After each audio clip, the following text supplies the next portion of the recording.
Muy buenos días, un domingo más que Dios nos permite transmitir. Ahora estamos transmitiendo desde el Cerro de los Fuertes en la ciudad de Puebla y nos sentimos muy bendecidos de que otro domingo más podemos compartir un mensaje de esperanza de parte de la Biblia para todos los que nos escuchan. Y hoy, una semana muy importante que en la Biblia contiene lo más esencial del cristianismo y tiene que ver con un solo acontecimiento. Hoy el mundo está celebrando el Domingo de Resurrección, y es que en la historia del Señor Jesucristo su nacimiento fue muy importante, pero su muerte y su resurrección fue aún más importante. La Biblia misma dice que de Jesús se pueden haber escrito muchos libros, de todo lo que enseñó, de todos sus milagros, de todo lo que hizo por la humanidad. Sin embargo, el acontecimiento que cambió la historia y el acontecimiento que puede cambiar tu vida es la resurrección.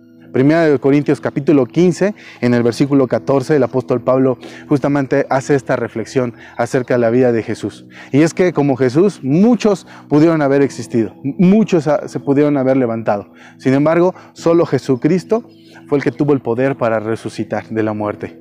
La Biblia dice que Jesús murió y estuvo en el centro de la tierra 3 días y 3 noches conforme a las Escrituras.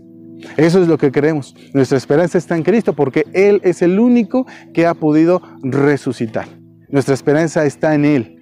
La vida eterna está en Él. Y el apóstol Pablo en 1 Corintios 15, versículo 14, justamente hace una reflexión acerca de la resurrección de Cristo. Y dice el apóstol Pablo que si Cristo no hubiera resucitado, en vano es nuestra predicación, en vano es nuestra fe. Pero más adelante en el versículo 20 dice el apóstol Pablo y asegura, pero Cristo sí resucitó. Y eso es lo que hoy conmemoramos, eso es lo que hoy recordamos y eso es lo que hoy anunciamos, la resurrección del Señor Jesucristo.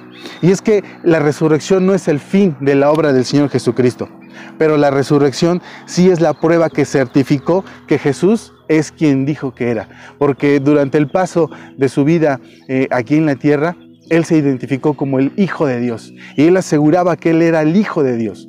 Los fariseos, los saduceos, los escribas, la religión de ese tiempo, por eso lo condenó, porque Él ostentaba el nombre de Hijo de Dios, que para ellos era como una blasfemia en contra del nombre de Dios. Ellos justamente estaban esperando el Mesías, solo que Cristo no vino como aquel Mesías que ellos esperaban un libertador. Aquel hombre que pudiera entrar en un caballo blanco, con un arco, como conquistador. Alguien que pudiera librar al pueblo de Israel del yugo romano.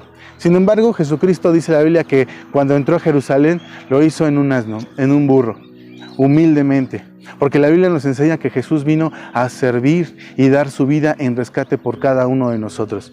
No vino a conquistar humanamente, a través de la guerra, sino vino a conquistar nuestros corazones, a través del mensaje poderoso de las Escrituras. Y es justamente la resurrección que certifica lo que Jesús era, el Hijo de Dios. Porque en el Evangelio de Juan, en el capítulo 1, versículo 14, dice, y aquel verbo fue hecho carne y habitó entre nosotros. Y esto es algo que en la Biblia vemos constantemente, de principio, de Génesis hasta Apocalipsis. Desde que la raza humana se perdió en Génesis capítulo 3, Dios se lanzó a la conquista de su creación. En las enseñanzas pasadas veíamos y aprendíamos que en la Biblia dice que no todos somos hechos hijos de Dios, todos somos criaturas de Dios. A todos Dios nos formó, sin embargo no todos somos sus hijos. Para ser sus hijos tiene que ver con una experiencia y una relación personal con Dios. Sin embargo, dice la Biblia que Dios a partir de la caída del hombre se lanza a la conquista de su corazón. Y en medio de esa conquista, dice la Biblia que el mismo Dios se encarna como hijo de hombre y vive entre nosotros. Ese hijo de hombre es el Señor Jesucristo. Y Jesucristo, su nombre nos muestra una dualidad en su ser. Porque Jesús nos habla de su humanidad y Cristo nos habla de su divinidad. Jesús, al encarnarse y vivir entre nosotros, tenía que ser 100% hombre y tenía que ser 100% Dios. Hombre para identificarse con nosotros, para identificarse con nuestras debilidades, con nuestras dolores, nuestras pasiones. Y también para poder morir. y tenía que ser 100% Dios, porque solamente Él podía romper la maldición que Él mismo estipuló en Génesis, y tenía que ser Dios para poder resucitar. Hasta antes de Cristo no se conoce ningún otro registro de que alguien pudiera regresar de la muerte. Es Cristo. El mismo apóstol Pablo en la carta a los Romanos dice que es Cristo el único que venció la muerte. Inclusive el apóstol Pablo le dice: ¿dónde está, oh muerte, tu aguijón? Porque Cristo tiene poder aún sobre la muerte. En eso radica nuestra esperanza, en eso radica nuestra confianza. Todos nosotros vamos a morir. En algún momento está un día destinado para morir. Pero nuestra confianza está en que Cristo nos puede dar vida eterna, y te puede dar vida eterna. Vamos a la Biblia, busquemos el capítulo 10 y el versículo 10 del Evangelio de Juan.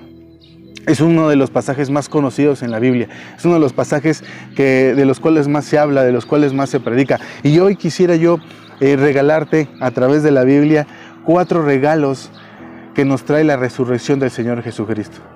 4 regalos que nos trae la resurrección del Señor Jesucristo. Y dice Juan capítulo 10, versículo 10. El ladrón no viene sino para hurtar, matar y destruir. Y dice el Señor Jesucristo: yo he venido para que tengan vida y para que la tengan en abundancia. Y es que dice la Biblia que el ladrón no viene para hacer 3 cosas. Y el ladrón, hablando doctrinal, históricamente, doctrinal y devocionalmente, puede tener 3 acepciones. Y es que el ser humano tiene 3 enemigos. El primero, el diablo, un personaje real, del cual muchos pueden creer o no pueden creer, pero la Biblia nos habla de él, y nos habla de él como un personaje real, como alguien que tiene esas 3 cualidades: matar, hurtar, matar y destruir. El siguiente enemigo del hombre, el pecado. Igual el pecado tiene esas 3 cualidades en nuestras vidas: hurta, mata y roba. Y lo tercero, las crisis para el Hijo de Dios, para el cristiano. Todos nosotros, durante el tiempo que estemos aquí, nos vamos a ver envueltos en situaciones difíciles alrededor de nuestras vidas. Porque el hecho de que tengamos a Cristo en nuestro corazón no cambia todo. La vida es vida, y la vida trae consigo crisis. Por eso el Señor Jesucristo decía, Pablo decía: nosotros no somos de aquí, somos extranjeros y peregrinos. Cuando entiendes eso, la perspectiva, el enfoque de tus crisis cambia. Pero las crisis también vienen a nuestra vida con esos 3 propósitos: para hurtar, para matar y para destruir. Y veamos estos 3 puntos con respecto a estos 3 enemigos del hombre. El primero, el diablo, te hurta porque te roba la vida eterna. El diablo es el primer interesado en que tú y yo no tengamos la vida eterna. Él ya está condenado. El infierno, dice la Biblia, que se preparó para él y para sus ángeles. Pero él quiere robarnos la vida eterna. Él nos quiere ver muertos. Tenemos que entender que tenemos un enemigo poderoso. Dios es todopoderoso, pero el diablo es un enemigo poderoso y que va a hacer todo lo que esté a su alcance y todo lo que tenga en sus manos para que tú y yo estemos muertos. Y el diablo también quiere destruir todo lo que Dios te ha dado: tu familia, tu trabajo, tu negocio, tu salud. 3 características del diablo: hurta, mata y destruye. El pecado hace exactamente lo mismo que el diablo en nuestras vidas. El pecado te roba la relación de Dios, te roba la relación con Dios. Porque la Biblia dice que cuando tú y yo estamos en pecados, Dios prefiere voltear el rostro de nosotros. Porque la Biblia dice que Dios es santo. E inclusive uno de los mandatos a su pueblo es ser santo porque yo soy santo. El pecado también te quiere ver muerto, pero muerto eternamente. El pecado es lo que nos separa de Dios y nosotros. Si tú mueres sin Cristo en el corazón, el pecado te conducirá a la muerte espiritual, al infierno. Por eso es que también el pecado te quiere ver muerto espiritualmente. Y también el pecado te quiere destruir. Quiere destruir el propósito que Dios te puede dar a tu vida. No podemos, es imposible entender la vida o creer que la vida se termina en la tumba. Hay algo más allá. La Biblia nos habla de una vida eterna. Y todos los que estamos aquí nacimos y estamos aquí con un propósito. Mucha gente quiere encontrar ese propósito a su vida y fracasa. no lo encuentra, porque lo busca en los lugares incorrectos. Si tú compras un electrodoméstico o lo que sea, si tú no sabes cómo usar eso que tú acabas de comprar, lo más lógico es que le preguntes al fabricante, a quien hizo ese aparato. Lo mismo sucede en nuestras vidas. ¿Quieres encontrar el propósito para tu vida? Pregúntale al fabricante. Y el fabricante es Dios. Porque Él te puede dar un propósito a tu vida.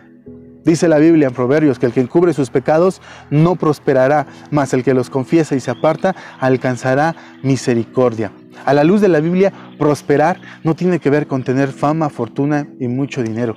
A la luz de la Biblia, prosperar tiene que ver con cumplir el propósito por el cual Dios te permitió que estés en este mundo. Eso es prosperar.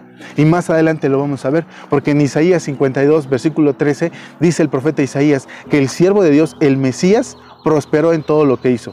Pero más adelante comienza a describir todos sus dolores. Humanamente podemos ver que todo lo que Cristo hizo pudo haber sido un fracaso. Pero desde el punto de vista divino, fue todo un éxito, porque Cristo prosperó. Es decir, logró el propósito por el cual su Padre lo envió a esta tierra. Y por último, las crisis. Las crisis también te quieren hurtar, te roban la tranquilidad, te roban la paz y la esperanza. En medio de esta crisis que estamos pasando, muchos están teniendo ataques de ansiedad, de pánico. Tienen miedo. La incertidumbre de no saber qué va a pasar en su aspecto económico, en su salud. ¿Se van a enfermar? ¿No se van a enfermar? ¿Qué va a pasar cuando la pandemia termine? Muchos están perdiendo el empleo. ¿Qué es lo que va a suceder? La crisis, eso es lo que te quiere robar. La tranquilidad y la paz de tu corazón. Y la esperanza. También la crisis quiere matarte. Te quiere ver enfermo. Las preocupaciones, el estrés, enferman el cuerpo. Y si tú permites que la crisis invada tu vida, muchas personas al permitirlo, cuando la crisis los invade, se enferman y caen en depresiones muy profundas. Caen en muchas, somatizan la crisis. Y por último, también la crisis te quiere destruir. Quiere destruir todo lo que Dios te ha asegurado que tienes. Porque la Biblia dice que Dios está pendiente de nosotros. Siempre está atento a nuestras necesidades. Pero la crisis te susurra a tu corazón, te susurra a tu mente. ¿Qué vas a hacer si se pierde el empleo? ¿Qué vas a hacer si mañana no tienes que comer?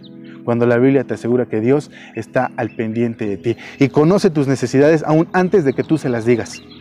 Y más adelante, en el versículo 10 del capítulo 10 de Juan, dice Jesús: yo he venido para que tengan vida y la tengan en abundancia. El propósito principal de Cristo, su sacrificio, su muerte y su resurrección, tiene un propósito: que tú y yo tengamos vida y que la tengamos en abundancia. Que aprendamos a disfrutar la vida. Aquí se puede disfrutar la vida, aún en medio de las crisis que puedan venir a nosotros. Esa es la esperanza que tenemos en Cristo.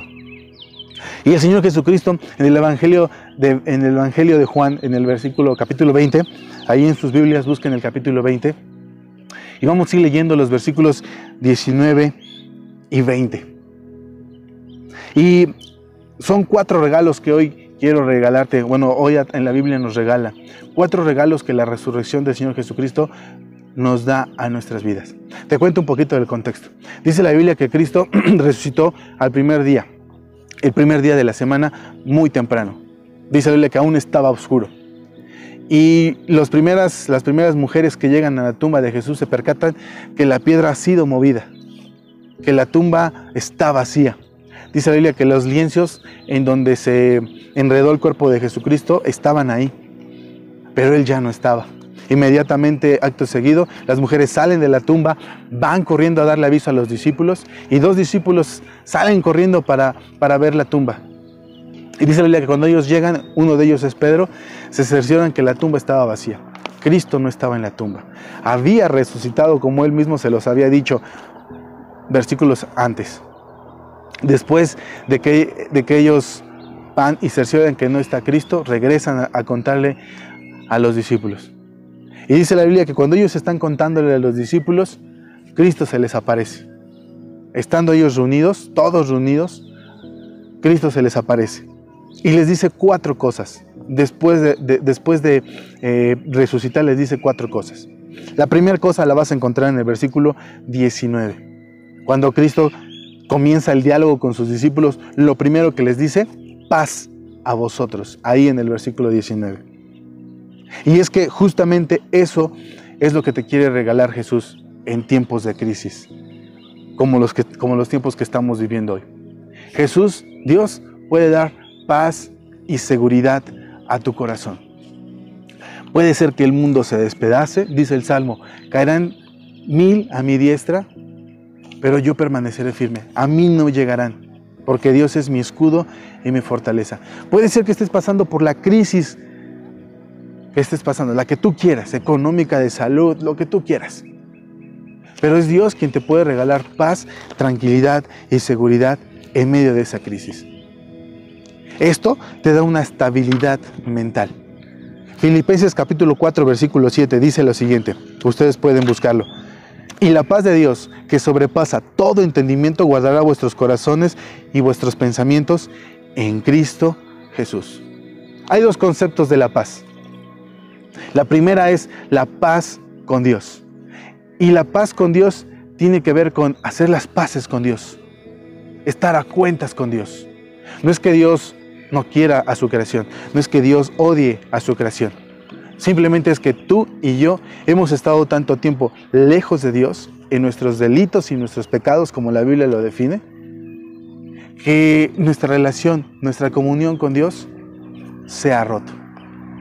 Y para tener nuevamente paz, la paz de Dios, tenemos primero que hacer las paces con Él. Primero tenemos que arreglar las cosas con Él. Primero tenemos que acercarnos, como lo veíamos en la enseñanza pasada, arrepentirnos de todo nuestro corazón y volver al camino, que Dios nos está esperando con los brazos abiertos. Y lo segundo es tener la paz de Dios. Uno es tener la paz con Dios, que es hacer las paces con Dios. Lo segundo es tener la paz de Dios. Esa paz que aún en medio de la crisis, aún cuando tu mundo se está derrumbando, tú estás tranquilo, porque sabes que Dios está contigo. Y si permite que pases por la crisis que tú quieras, es porque Él tiene el control de todas las cosas. Por eso el apóstol Pablo nos dice que la paz de Dios sobrepasa todo entendimiento. Y es que a veces le queremos buscar lógica a la paz de Dios. A veces la gente no logra entender cuando tú y yo, que somos hijos de Dios, pasamos por crisis en nuestras vidas, podemos tener esa tranquilidad y saber que todo está bajo el control de Dios. La promesa que Jesús nos hace en la Biblia antes de partir de este mundo, en Mateo capítulo 28, versículo 20, dice, he aquí, yo estoy con vosotros todos los días hasta el fin del mundo. Y la Biblia dice que Dios no es mentiroso, no es hijo de hombre para que mienta. Si Jesús nos prometió y nos aseguró que iba a estar con nosotros todos los días hasta el fin del mundo, esa es una promesa que tienes que creer. Dios estará contigo todos los días de tu vida, aún en medio de la crisis. Aún en medio de la crisis, Él está. Cuando estés en la crisis, mejor pregúntale a Jesús, ¿por qué estás pasando por eso? Así es que no te preocupes si viene una crisis económica a tu vida, porque la Biblia dice que Dios cuida de nosotros. Un día dice la Biblia que Jesús le dijo a sus apóstoles, tranquilos, no se afanen por lo que tengan que comer o qué van a vestir, porque Dios, si cuida de las aves, ¿cuánto más no cuidará de nosotros? Si tienes una crisis física, si tu miedo es enfermarte en medio de esta pandemia, tranquilo, porque la Biblia le dice Dios a su pueblo, ninguna plaga tocará a tu casa, estarás a salvo. ¿Y qué si me pasa? ¿Qué si caigo en alguna de estas crisis? ¿Qué si pierdo el negocio? ¿Qué si pierdo el trabajo? ¿Qué si me enfermo? No te preocupes, porque la Biblia dice también que todo lo que sucede en nuestras vidas es para la gloria de Dios. Recuerda ese día en el que Jesús iba caminando con sus apóstoles y vio al ciego de nacimiento. Y lo primero que los apóstoles le preguntan es, ¿quién pecó? ¿Él o sus padres? Y Jesús le contesta, ni él ni sus padres pecaron. Él está así para la gloria de Dios. Así es que si tú caes en una de estas crisis, no te preocupes. Debes tener paz en tu corazón. porque para la gloria de Dios estarás en esa crisis. Pero tienes que saber que Cristo, que Dios tendrá todo bajo control. Y después en el versículo 20 del capítulo 20 del Evangelio de Juan, dice la Biblia que después de que sus discípulos lo ven y Cristo les dice, paz a vosotros, lo primero dice la Biblia que en el versículo 20, que los discípulos se regocijaron. Segundo regalo de la resurrección para tu vida, alegría, el gozo. Es decir, hay una estabilidad emocional en tu vida. La primera, que es paz y seguridad, te da una estabilidad mental. La segunda, esta, que es la alegría, te da una estabilidad emocional. Filipenses capítulo 4, versículo 4, dice el apóstol Pablo, regocijar en el Señor siempre. Otra vez digo, regocijaos. Y este texto Pablo lo escribe desde la prisión, siendo preso de uno de los emperadores más perversos que ha habido en la tierra, Nerón. Y Pablo, en medio de la crisis en la que estaba, nos da esta recomendación, que siempre nos regocijemos. Y lo interesante de ese versículo es que el apóstol Pablo dice que siempre hay que estar regocijándonos, siempre tenemos que estar alegre, siempre tenemos que mantener esta estabilidad emocional. No importa las crisis que estemos pasando, mientras Cristo nos da esa estabilidad emocional. ¿Y por qué es que Dios está interesado en que tengamos esa estabilidad emocional? Que estemos alegres aún a pesar de las circunstancias o de las crisis que estemos pasando. Muy sencillo, porque en Santiago 1:8 dice que el hombre de doble ánimo es inconstante en todos sus caminos. El hombre que cuando las cosas están bien, está contento y dice gracias a Dios, y cuando las cosas están mal se pone triste y le dice Dios no me quieres, ¿por qué no me quieres? Es un hombre inconstante en todo lo que hace. Y la Biblia, Dios desea que no seamos hombres de doble ánimo. Dios desea que cuando las cosas estén bien, gloria a Dios.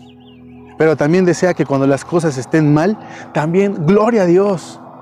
Recuerden lo que Job decía, Dios dio y Dios quitó. Sea el nombre de Dios bendito. Job mantuvo su integridad aún a pesar de las circunstancias alrededor de su vida. Y seguramente algunos han de pensar, este hombre está loco. ¿Cómo puede ser que en medio de una crisis yo esté alegre? No significa que vas a salir vitoreando, vas a salir dando de gritos si te corren del trabajo, diciendo, me corrieron del trabajo, qué bueno, gloria a Dios. No se trata de eso.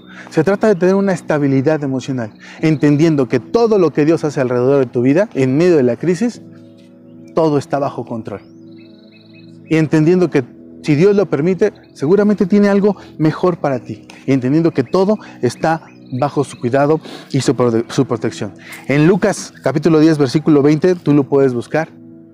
Dice Jesucristo, regocijaos de que vuestros nombres están escritos en los cielos. Esa es nuestra alegría. Puede ser que mi mundo se esté haciendo pedazos alrededor de mí, pero dice Cristo, alégrate porque tu nombre está escrito en los cielos, en el libro de la vida. ¿Qué más alegría podemos tener? Esta vida es pasajera. Estamos aquí de paso. Y mientras estemos aquí, vamos a padecer. Y debemos entenderlo. Vamos a padecer. Pero nuestra victoria, nuestra esperanza, nuestra seguridad está que en el cielo está escrito tu nombre y está escrito mi nombre. La tercera cosa la encuentras en el tercer regalo de la resurrección, lo encuentras en el versículo 21. Porque después de que Jesús se les aparece y les dice, paz a vosotros, después los discípulos se regocijan al verlo. El tercer paso es que Dios les da un propósito a cada uno de ellos. Y Jesús les dice, así como el Padre me envió, yo también los envío a ustedes. Y es que el tercer regalo de la resurrección es que Dios te da un propósito en tu vida. Muchos de nosotros o muchas personas pueden andar en el mundo como un barco a la deriva, sin entender de dónde vienen, quiénes son y a dónde van. Eso es no tener un propósito. Y lo que Dios quiere a través de darte un propósito para tu vida, de que tu vida tenga un propósito, es darle un significado a tu vida. Puedes tener fama, fortuna o un buen trabajo, pero tu vida no adquiere valor. Tú no adquieres valor por lo que tienes. Tú adquieres valor por lo que haces. Por eso es importante que todos nosotros entendamos que debemos tener una vida con propósito. Nuestra vida tiene que tener un propósito. No puede ser que solo nazcas, crezcas y después mueras y ahí termine todo. Sin duda alguna, si Dios permitió que estés aquí, que estemos aquí, es porque quiere hacer algo en nuestras vidas. Es porque quiere que le sirvamos. El libro de Isaías, en el capítulo 52, si me voy a permitir tomar la Biblia, en el capítulo 52 nos narra la profecía del Mesías. De hecho, en el siguiente servicio, cuando celebremos la Santa Cena, lo estudiaremos más a fondo. Pero dice Isaías 52, versículo 13. Si gustas, puedes buscarlo. Isaías, capítulo 52, versículo 13. Dice, he aquí mi siervo será prosperado. Ahora, si tú analizas la vida del Señor Jesucristo, muchos podrán criticarle y decir, eso no es prosperar. Porque este mundo está casado con la falsa idea que prosperar es fama, fortuna, buen trabajo, riquezas materiales. Pero el Señor Jesucristo vino a redefinir esa palabra, la prosperidad. Y aquí el profeta Isaías habla acerca del Mesías y repito, dice, he aquí que mi siervo será prosperado, será engrandecido y exaltado y será puesto muy en alto. Si tú continúas leyendo el pasaje, el resto del capítulo 52 y todo el capítulo 53, habla acerca de todo el sufrimiento que el Mesías iba a tener, todos los sufrimientos que Jesús enfrentó en la cruz, todo lo que Él padeció. Hay una clínica en Estados Unidos que hace muchos años realizó un reporte clínico acerca de lo que Jesús padeció durante esta semana, que se le conoce como la Semana Santa. Y es que Jesús sufrió muchísimo, su cuerpo fue literalmente molido. Hoy no lo vamos a ver, pero desde el punto de vista humano, la vida de Jesús pudo haber sido un fracaso por todo lo que padeció, por todo lo que sufrió. Ahora, dicho sea de paso, y tenemos que entender, todo lo que sufrió fue por amor a nosotros, fue por amor a ti. Si Él permitió que su cuerpo fuera molido, porque Él lo permitió, nadie lo obligó. Por su propia voluntad, como lo vimos anteriormente, Él fue a la cruz. Y lo único que lo movió a ir a la cruz fue ese exceso de amor que tiene por ti y por mí. Y ese exceso de amor fue capaz de que su cuerpo sufriera los más grandes dolores que pudo haber experimentado. Pero el profeta Isaías, 700 años antes de que Cristo pisara esta tierra, profetiza esas 4 cosas acerca del Mesías. La primera dice que será prosperado. Y como te lo dije anteriormente al inicio de esta enseñanza, la prosperidad a la luz de la Biblia tiene que ver con cumplir, encontrar el propósito que Dios tiene para ti. Y Cristo cumplió ese propósito. Por eso la Biblia dice que Cristo prosperó, fue un hombre, fue un varón que fue prosperado, porque el propósito que tenía lo cumplió. ¿Y cuál era ese propósito? La salvación de tu alma, la salvación de mi alma. Por eso es que el profeta Isaías lo coloca así como un varón próspero. Lo segundo dice que será engrandecido. ¿Cuándo fue engrandecido? Cuando se levantó de los muertos. Una vez que Cristo muere, a los 3 días, dice la Biblia que Él resucitó. Y no tengo el tiempo, y no lo vamos a ver ahora. Pero hay muchas pruebas de la resurrección del Señor Jesucristo. Por lo menos hay 500 personas, según el apóstol Pablo, que durante 40 días, después de la resurrección hasta la ascensión, dice que aproximadamente 500 personas vieron a Jesús. Así es que la Biblia dice que también fue engrandecido. La resurrección engrandeció a nuestro Señor Jesucristo. Y después dice que fue y exaltado. ¿En qué momento fue exaltado? En la ascensión al cielo. Después de los 40 días en el que Jesús se le apareció a muchas personas y estuvo predicando otra vez acerca del reino de Dios, dice la Biblia que en Hechos capítulo 1 tú puedes ver cómo Cristo subió a los cielos. Ahí fue exaltado. Y por último dice el versículo 13, y será puesto muy en alto. Está puesto en alto, porque la Biblia dice que Cristo está al lado del Padre. Se sentó en los tronos, está sentado a la diestra del Padre en su trono. Así es que el tercer regalo de la resurrección tiene que ver con que Cristo, con que Dios le quiere dar valor, le quiere dar un significado a tu vida. así como Cristo encontró ese valor y significado para su vida. Y por último, en el versículo 22 del Evangelio de Juan, en el capítulo 20, tú puedes buscarlo, y dice la Biblia que después de que Jesús les dice paz a vosotros, después de que los discípulos se regocijan al verlo, y después de que Cristo les dice yo los envío así como mi Padre me envió a mí, lo cuarto que Jesús les dice la Biblia que Jesús sopló sobre ellos y les dio el Espíritu Santo. La cuarta cosa, el cuarto regalo de la resurrección es que Dios puede darte poder en tu vida. Y no hablamos de aquellos poderes mágicos que ahorita vamos a sacar de nuestro cuerpo. Goku y su Kamehameha, nada de esas cosas. Aquellos pastores que con el saco tiran a la gente y curan a la gente. ¿Dónde están todos esos pastores? Hoy que los necesita el mundo.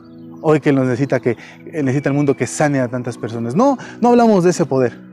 Hablamos de un poder que tiene mucha más trascendencia y mucho más impacto en nuestras vidas, y tiene que ver con una transformación de nuestras vidas. Ustedes recordarán al apóstol Pedro, cómo era su carácter, agresivo, violento. Y la Biblia, y cuando tú vas viendo el relato y la vida del apóstol Pedro, ves un cambio en su vida. De modo tal que en el libro de Hechos, dice la Biblia que muchos se daban cuenta de que ellos eran seguidores de Cristo por cómo hablaban y por cómo vivían. Así es que el apóstol Pablo experimentó una transformación radical en su vida. Y eso es lo que quiere Dios hacer con nosotros a través de la resurrección.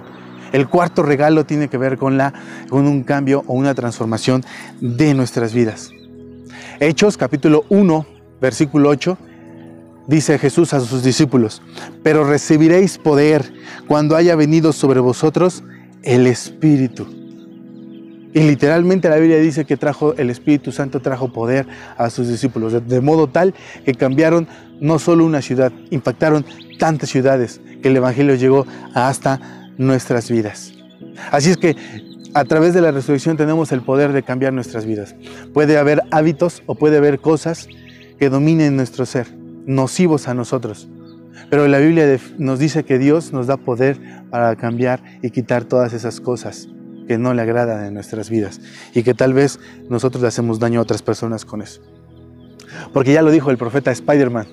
Bueno, en realidad lo dijo el tío Ben en aquella escena de Spider-Man, en donde le dijo: un gran poder conlleva una responsabilidad. Y sí, esto no lo dice la Biblia, pero si tú y yo conocemos de Cristo, si tú y yo anunciamos la resurrección, tú y yo tenemos una responsabilidad y tiene que ver con la transformación total de nuestras vidas. Así es que ahí lo tienes, 4 regalos de la resurrección. Cristo dijo: yo vine para que tengan vida y la tengan en abundancia. Y esos 4 aspectos son parte de esa vida en abundancia. Primer aspecto: Dios te quiere dar paz, seguridad, tranquilidad en medio de las crisis, una estabilidad mental. Segundo aspecto: alegría, que te goces aún en medio de tus situaciones, que entiendas que Dios tiene el control de tu vida. Te quiere dar una estabilidad emocional. El tercero: te quiere dar un propósito, le quiere asignar valor, significado a tu vida. Y el cuarto: te da poder para transformar tu vida. La pregunta es, si tú que nos estás viendo a través de las redes sociales y te preguntas ¿qué tengo que hacer para tener estos cuatro regalos de la resurrección? Solamente tienes que aprender a tener una relación personal con Dios. A que tú puedas llamar o ser llamado hijo de Dios. A pasar del conocimiento a la experiencia. A pasar de solo creer a recibirle. Y como lo hemos hecho en las anteriores predicaciones y enseñanzas, hoy vamos a terminar orando. Si tú que nos estás escuchando por primera vez o segunda, no lo sé, y es la primera vez que escuchas un mensaje de la Biblia a tu vida, Dios desea que tú seas salvo. Dios quiere estar en tu vida en medio de toda esta crisis que estamos viendo en este mundo. Dios quiere entrar a tu vida. Y si tú quieres recibirle, si tú quieres abrirle la puerta de tu corazón, quieres recibirle como tu Dios, como tu Salvador, vamos a terminar haciendo una pequeña oración en donde le vamos a pedir a Dios que nos regale estos 4 regalos de la resurrección. Vamos a hacer nuestra la resurrección, porque solo Cristo es el camino, la verdad y la vida que te puede conducir al cielo, al Padre. Y que el día que mueras, vayas a la presencia de Dios. Así es que terminemos orando. Y ahí tú en tu casa, haz esta oración. Señor Jesús, muchas gracias te damos. Gracias porque hoy podemos recordar que tú un día viniste a esta tierra a morir por nosotros. No te escatimaste ser Dios, sino que te despojaste de todo eso y viniste a sufrir por nosotros en la cruz del Calvario, Señor. Hoy no solo queremos reconocerlo, Señor, sino queremos apropiarnos de la vida eterna. Sé, Señor, me reconozco pecador. Sé que he transgredido tu ley. Sé que te he ofendido con mi pecado, Señor, y me arrepiento de ello. Te pido que entres a mi corazón, que me hagas un hijo tuyo, que me lleves al cielo cuando muera. Te acepto como mi suficiente y único Salvador y Señor de mi vida. En el nombre de Jesús. Amén. Y la Biblia dice que con esta oración, poderosa oración, tú puedes tener los 4 regalos que acabamos de ver de la resurrección. Y mayor aún, te puedes tener la vida eterna. Me dio mucho gusto estar nuevamente otro domingo con ustedes, compartiendo las bendiciones que Dios tiene en la Biblia para nosotros. Nuestras redes sociales están a la mano. Nos daría mucho gusto que nos escribieras si hiciste esta oración por primera vez en tu vida. Me da mucho gusto estar con ustedes, hermanos, y nos vemos el próximo domingo. Cuídense mucho y que Dios les bendiga. Un fuerte abrazo.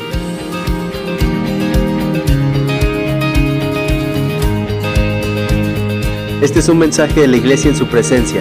Oramos para que sea de bendición y transforme tu entorno.